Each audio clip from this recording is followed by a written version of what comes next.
Baiklah, Assalamualaikum warahmatullahi wabarakatuh. Perkenalkan, nama saya Melisa Jalsa Sabila dari kelompok 2 praktikum algoritma dan pemrograman. Di sini saya akan menjelaskan yaitu tugas sebuah ini yang nomor 1.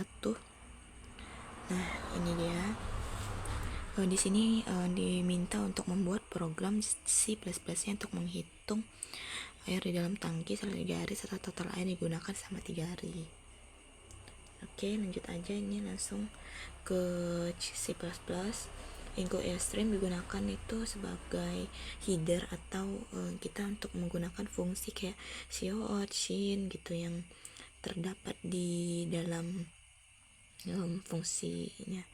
Lanjut ada using namespace std, yaitu sebuah fungsi yang digunakan ketika jadi kalau kita ingin maksudnya kita tidak repot-repot lagi gitu harus menuliskan lagi gitu kalau udah nulis using namespace std sudah gitu. Oke, lanjut ada intermain, itu ada program utama yang diletakkan sesudah headernya. Lanjut, sini ada float. Aku menggunakan tipe data float, yaitu di sini kan dia tuh ada termasuk pecahan dan bilangan desimal.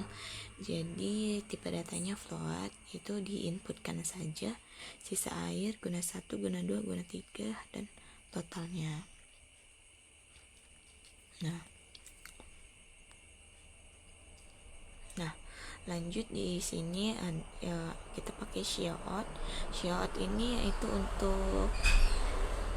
untuk kita memberitahu gitu sesuai dengan apa yang mau kita tulis gitu. Misalnya ya ini kita ingin mencari program tangki air gitu kan, jadi pakai cout. Jadi jangan lupa pakai nl nya itu kita gunakan agar dia satu kompilernya turun satu baris, intinya ke enter gitu. Nah, lanjut di sini ada kapasitas sisa airnya ada 2500, lalu coutnya kapasitas awal sisa air per liternya, karena kita ingin mencari sisa air dari guna 1, guna 2, guna 3 nya ya. Lalu coutnya jangan lupa di enter. Lalu guna satunya sisa airnya dikali 0,18. Kenapa 0,18? Karena dari soalnya itu kan 18%, jadi pecahan itu kita ubah gitu, kita ubah jadi bilangan desimal, jadilah 0,18. Nah kan, oke, di sini ada sisa airnya. Sisa airnya dikurang guna 1, lalu coutnya hari pertama n, lalu coutnya air digunakan guna 1 per liternya, n-nya di enter. Lanjut di sini coutnya sisa airnya per liter, jadi di enter. Lalu coutnya n ini, lalu jangan lupa di enter juga biar dia kelihatan rapi gitu. Lalu guna keduanya sisa air dikali 0,6. Nah, karena kan yang 0,6 ini dia jadi 3/5 tadi ya, 3/5 itu dibagi menjadi 2, intinya dia hasilnya jadi 0,6 gitu. Oke, di sini kita sama masukkan sisa air sama dengan sisa air dikurang guna kedua, karena kan airnya digunain terus ya, jadi otomatis dia mengurang. Lalu untuk hari keduanya kita enter, lalu coutnya air digunakan guna kedua liter n, lalu cout sisa air per liter coutnya n, lalu guna ketiganya 125, sisa airnya dikurang dengan guna ketiganya. Nah, lanjut ada cout hari ketiga, lalu air digunakan guna ketiga per liter, lalu sisa airnya sama dengan sisa air liter, lalu di cout n di enter biar rapi ya. Lalu untuk menjumlahkan semua total airnya, dia ini ditotalin semua dari guna pertama, guna kedua, dan guna ketiga. Lanjut, ini kita ingin cout itu untuk kita mencari total air digunakan selama 3 hari, lalu sisa air di tangki. Nah, jadi kalau sudah, langsung saja programnya ini dijalankan ya, atau di run. Nah, jadi ini dia untuk output hasilnya. Jadi kapasitas awalnya kan 2500, hari pertama ini digunakan sebanyak 450 liter, lalu sisa airnya sebanyak 2050. Lalu hari keduanya juga 1230 liter, sisa airnya 420. Air ketiga 125 liter, sisa airnya 695. Lalu air gunakan 3 hari, lalu 1405 liter, sisa air di tangki yaitu sebanyak 695 liter. Lanjut, di sini ada yang di Word, yaitu algoritma deskripsi. Algoritma deskripsi ini sama aja ya, tapi dia menggunakan kayak bahasa manusia gitu.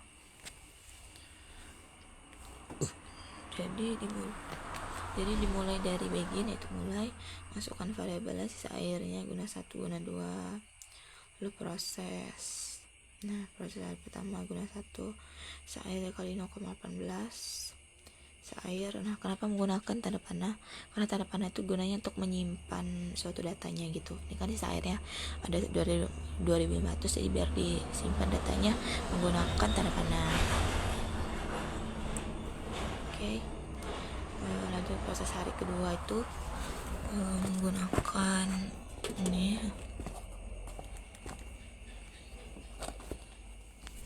proses hari keduanya. Kalau guna kedua, sisa airnya dikali 0,6, sisa air min guna ke 2,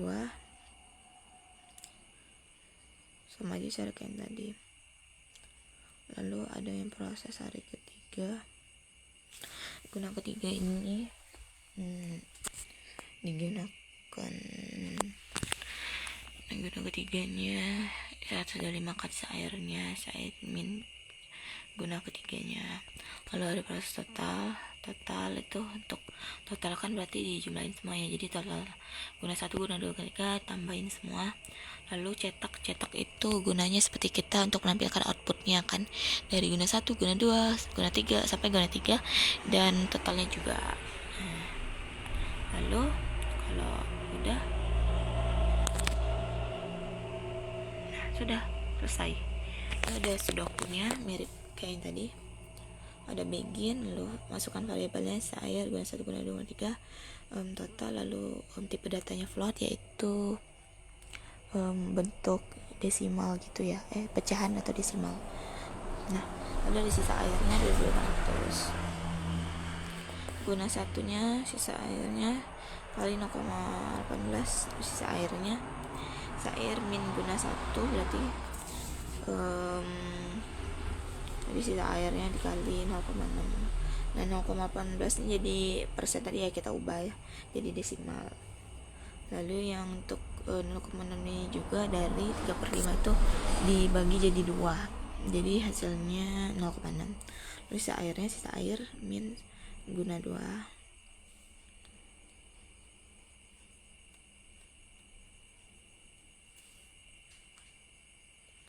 Nah, lalu guna 3 ya ada 125, lalu sisa air min guna 3, totalnya guna 1, guna 2, guna 3, ditambahkan semua. Lalu rate itu digunakan untuk mencetak gitu ya, sama aja ya itu, cuman beda aja itunya. Nah, lalu selesai. Sini di flowchart, yaitu pertama ini mulai bentuknya oval. Lalu karena di sini kenapa dia tidak memakai jejar jenjang, karena kita tidak menginput nilai di situ, nilainya sudah ditentukan semua, jadi ya sudah, kita langsung proses saja. Jadi nggak ada gitu misalnya mau inputnya beda dengan soal yang kedua sama yang ketiga, kan kita harus input nilainya kan. Nah, lanjut di sini air awalnya 2500, hari pertama 0,18 dikali air awal, lalu sisa airnya hari ke satunya, lalu hari kedua 3/5 sama aja yang tadi. Hari ketiga juga 125, sisa air min hari ketiga, total yang digunakan hari 1 sampai 3 dijumlahkan semua. Lalu nah, ini kan dia muncul outputnya, sisa air yang total digunakan, lalu selesai. Oke, sekian aja penjelasan dari saya. Mohon maaf jika masih ada yang kurang jelas karena saya juga baru belajar. Wassalamualaikum warahmatullahi wabarakatuh.